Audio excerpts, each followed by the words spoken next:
আজকে আমরা আলোচনা করব আইফ্রেম নিয়ে। আইফ্রেম মানে কি? আই মানে আমি, ফ্রেম মানে আমি ফ্রেম। আসলে ব্যাপারটা এমন না। আইফ্রেম হচ্ছে, ফ্রেম মানে হচ্ছে কোনো একটা কিছু, মানে ছবি দেয়ালে টাঙানোর মতো যে একটা ফ্রেম দেখায় এরকম টাইপের কোনো একটা কিছু। তো আমার ওয়েবসাইটে আমি অন্য কোনো মানুষের ছবি বা তার ওয়েবসাইট, তার ভিডিও সব কিছু আমি এখানে রাখবো আমি আমার মতো করে, ঠিক আছে? তো এটাকেই মূলত বলা হয় আই ফ্রেম। তো আই লেখার পরে দেখো ফ্রেম লেখা চলে আসছে, আই ফ্রেম দিলাম। দেওয়ার পরে এখানে ফ্রেমের বর্ডারটা আছে 0, আই ফ্রেম আছে। তো এখানে সব কিছুই চলে আসছে, ঠিক আছে? তো এই যে আমাদের ট্যাগটা আসছে, আই ফ্রেম কিন্তু শুরু আছে, শেষও আছে। তো আই ফ্রেমের এই এসআরসিতে আমরা কি নিয়ে আসবো? এসআরসিতে একটা ইউআরএল বসাবো। যেই ইউআরএলটা আমরা এখানে বসাতে চাচ্ছি সেই ইউআরএলটা, বা এখানে একটা বর্ডার যদি দিই 2, হ্যাঁ দেখো 2 বর্ডার দিলাম। এখানে কোনো একটা কিছু দেখাচ্ছে, বাট এই যে দেখাচ্ছে এখানে কিন্তু কোনো কিছু নাই। হ্যাঁ, যেহেতু কোনো কিছু নাই, তো সেহেতু আমাদের এই এসআরসির ভিতরে একটা ইউআরএল নিয়ে আসতে হবে। সাপোজ আমরা একটা ইউআরএল লিখব, বা অন্য কোনো জায়গার ইউআরএল না লিখে www.itmasud.net এটা দিলাম। দেখো দেওয়ার পরে এটা কি বললো? গেট বললো, রাইট? আচ্ছা, এই যে এখানে দেখালো এটা, তো এর কারণটা কি? দেখো আমার ক্যান নট গেট, এটা গেট পোস্ট আছে। আমরা যদি এই ওয়েবসাইটের লিঙ্কটা এখানে কপি করে নিয়ে আসি, দেন এখানে বসাই, দেখো এটা কি করতেছে? এটা কি করতেছে? এখানে তারা দেখাচ্ছে না, ঠিক আছে?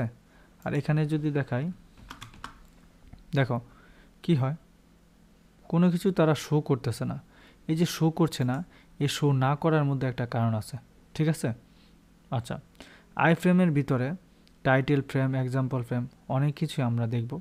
তো এর ভিতরে আমরা দেখো সবার প্রথম থেকে যদি আই ফ্রেমের টিউটোরিয়ালটা দেখি, ফলো আপ করি, তাহলে কীরকম হয় দেখো। ইউআরএলটা আমাদের বসাইতে হবে, ঠিক আছে? আই ফ্রেমের ভিতরে আমাদের ইউআরএলটা বসাইতে হবে। আচ্ছা, তো আই ফ্রেম আমরা নিলাম। প্রথমে যদি আই ফ্রেম নিলাম, নেওয়ার পরে এখানে আমরা একটা লিঙ্ক বসাই, যে কোনো একটা লিঙ্ক, ধরো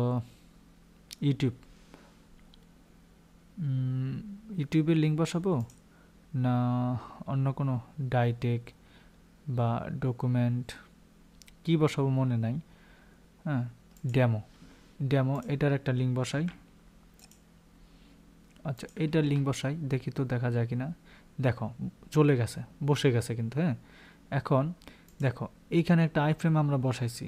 এখানে আই ফ্রেমের বর্ডারটা যদি 1 দেই, তাহলে এটার সাথে দেখো পাশে একটা দাগ আসতেছে মোটা। আবার যদি 5 দেই, আর বেশি মোটা দাগ আসতেছে, ঠিক আছে? তো অ্যাকচুয়ালি আমরা বর্ডারটা দিব 0। এই যে আই ফ্রেম তৈরি করলাম, আই ফ্রেমের ভিতরে দেখো এটা অন্য একটা ওয়েবসাইটের কি লিঙ্কটা দেখছো? অন্য একটা ওয়েবসাইটের লিঙ্ক এটা, ঠিক আছে? দেখো অন্য একটা ওয়েবসাইট এখানে আমরা বসাইছি। তো এই যে অন্য একটা ওয়েবসাইটে আমরা লিঙ্ক বসাইছি, এটা তো আমরা ইচ্ছে করলে মোটা তাজা করতে পারি, বড় করতে পারি, তাই না? আচ্ছা, আই ফ্রেম দিলাম। তো আই ফ্রেমের ভিতরে খেয়াল করো, আই ফ্রেমের ভিতরে এখান তো কোথাও কোনো কিছু নাই। টাইটেল আছে কি? আসলে এটা কি, এটা খায় না পড়ে। তো টাইটেলটা আমরা কি দিব? টাইটেল আমরা দিব ডেমো প্রজেক্ট দিলাম। ওকে, দেখো ডেমো প্রজেক্ট দেওয়ার পরে এটার একটা টাইটেল আছে। এটা টাইটেলটা কিন্তু আমরা খালি চোখে দেখব না, ঠিক আছে? তারপরে আমরা যদি এটার হাইট এবং ওয়েটটা বাড়াই, দেখো এটা একবারে ছোট না, তো আমরা এটার হাইটটা যদি দিই, তাহলে এখানে কমা দিয়ে দিলাম উইথটা দিলাম 100% না দিয়ে 50% দিলাম। ওকে, আচ্ছা 50% দিলাম, এবং উইথ দিলাম তোমার 100 দিয়ে, দেখি 100 দিলে কি হয়। তারপর যদি এখানে 500 দিই, 1000 দিলাম। দেখো 1000 দিলাম, 1000 দেওয়াতে কত বড় হয়েছে। আমরা 1000 না দিয়ে, যেহেতু আমাদের এটা ছোট হচ্ছে, তো আমরা দেখো আই ফ্রেমটা 1000, তো আমরা এখানে দিলাম 800, 800 না দিয়ে দিলাম 500।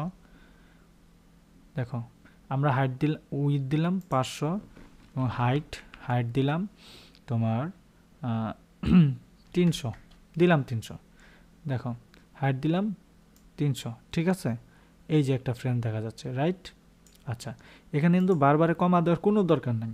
আমরা যেহেতু স্টাইল লিখতেছি না, এখানে কিন্তু স্টাইল না, সরাসরি আমরা কি সরাসরি টাইটেল আমরা যেই তোমার অ্যাট্রিবিউটগুলো আছে অ্যাট্রিবিউটগুলো দিতেছি, ঠিক আছে। এখানে তোমার কমা টমা দিয়ে কোনো কিছু করতে হবে, এখানে কমা দিলেও পারো না দিলেও পারো, কোনো সমস্যা নেই, ওকে। আচ্ছা, যাই হোক, এইগুলো আইফ্রেমের তোমার হাইট উইথটা। পরে দেখো আইফ্রেমের ভিতরে তুমি হাইট ওয়েটটা দিছ, এটা স্টাইলের মাধ্যমে দেওয়া যেতে পারে, বাট স্টাইলটা তো আমরা এখানে দিচ্ছি না, যেহেতু স্টাইল আমরা এখানেও করব না।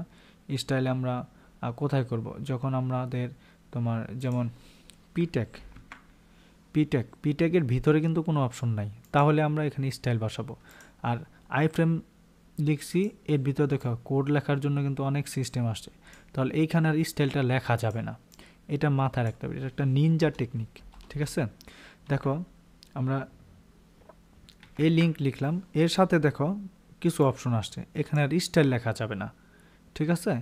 এখানে সরাসরি আমাদের কি বলে তোমার অ্যাট্রিবিউটগুলোই লেখা যাবে। আবার যদি এটাতে খেয়াল করি পিট্যাগ, দেখো পিট্যাগের ভিতরে কিন্তু কোনো লেখা টাকা নাই, তাহলে এখানে আমরা সরাসরি স্টাইল দিতে পারবো, হ্যাঁ। বাট এখানে দেওয়া তো স্টাইল আমরা দিলে ওঠে কিনা লেখাটা, এই যে স্টাইল দিলাম, দেখছো সব কিছুতে আছে, বাস এখানে আমরা দিব না, এ হচ্ছে আমাদের কথা। তো স্টাইল ট্যাগ, এই ট্যাগ সেই ট্যাগ আমরা সব কিছু ডে বাই ডে শিখবো আরও ভালো করে। আচ্ছা, এইগুলো এতটুকু। পরবর্তীতে যদি আমরা বর্ডারটা তো কীভাবে দূর করতে হয় সেটা আমরা ভালো করে জানি, টাইটেলের তোমার ডেমো প্রজেক্ট বা আইফ্রেম সেটা কীভাবে আউট করতে হয় তাও আমরা জানি। বর্ডারটা সলিড না রেড, এগুলো বর্ডারটা ওই যে আমরা বর্ডার স্টাইল শিখছিলাম। এখন সবচেয়ে বেশি গুরুত্বপূর্ণ হচ্ছে আইফ্রেমের মধ্যে টার্গেট লিঙ্ক, ওকে।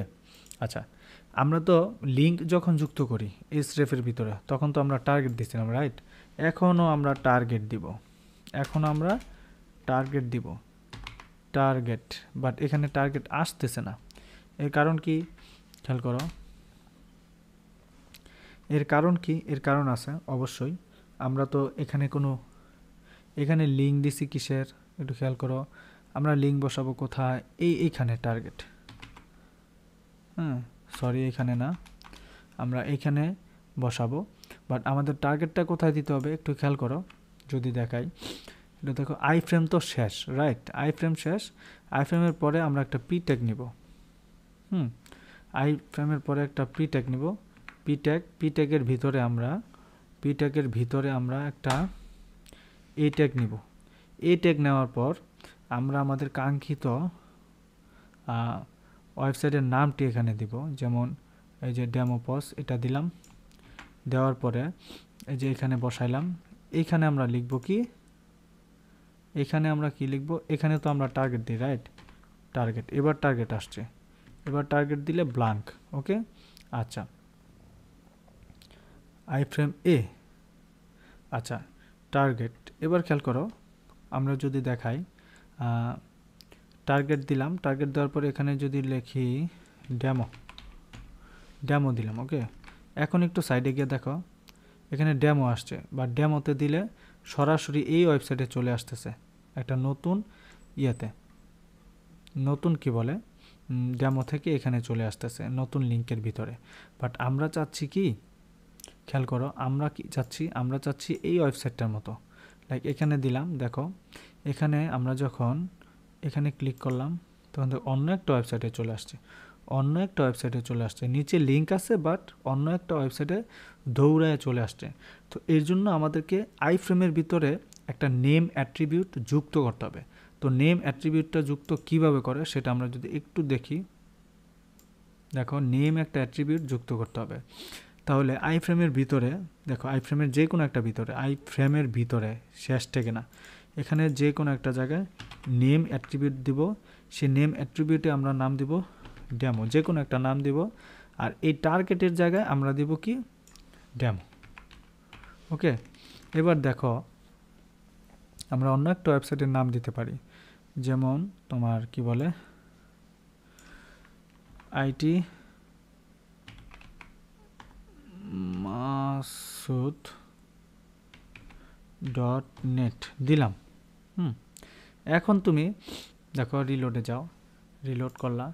এখন রিলোডে যাওয়ার পর এখানে ক্লিক করো, ক্লিক করার পর দেখো রিলোড হয়ে অন্য একটা ওয়েবসাইটে চলে আসতেছে। এই যে দেখো, এই যে দেখছো রিলোড হয়ে কি অন্য একটা ওয়েবসাইটে চলে আসতেছে, রিলোড হয়ে অন্য একটা ওয়েবসাইটে চলে আসতেছে। এই আই ফ্রেমের ভিতরেই অন্য একটা ওয়েবসাইটে চলে আসতেছে। এটা কি, এটা আই ফ্রেমে আছে। আর এই লেখাটা কোথায় আছে, এই লেখাটা আপাত দৃষ্টিতে আই ফ্রেমের ভিতরে আছে। তো আই ফ্রেমের ভিতরে ক্লিক করলে অন্য একটা ডেমোতে চলে যাচ্ছে। এই হচ্ছে আই ফ্রেমের ভিতরে তোমার নেম অ্যাট্রিবিউটটা যুক্ত করার একটা কৌশল মাত্র। ওকে, তো আমরা স্টেপ বাই স্টেপ আরও জানবো পরবর্তীতে কিভাবে আমাদের আই ফ্রেমের সাথে আরও ভালো কিছু রেসপন্সিবল কোনো কিছু যুক্ত করা যেতে পারে। তো সেটা আমরা আস্তে আস্তে জেনে যাব বা বুঝে যাব। বাট ভয়ের কোনো কারণ নাই, আমরা পরবর্তীতে আরও নতুন এবং জেনুইন যেগুলো আমাদের জন্য খুবই দরকার বা খুবই ইম্পর্টেন্ট, তো সেই বিষয়গুলো আমরা আস্তে আস্তে জানব। HTML এ অনেক ধরনের অনেক ফাংশন আছে, তো যেগুলো আমাদের CSS জানতে হবে। CSS এর বিষয়ে একটু আলোচনা করতে হবে। তো CSS এর বিষয়ে আলোচনা না করলে আমরা অ্যাকচুয়ালি HTML এর ক্লাসেস, HTML এর আইডি কোনো কিছুই আমরা বুঝবো না। তো আমাদেরকে 2-3 মিনিট CSS নিয়ে আলোচনা করতে হবে পরবর্তী টিউটোরিয়ালে, তারপরে তোমরা ক্লাস এবং আইডির ব্যাপারে জানতে পারবা। Thank you so much.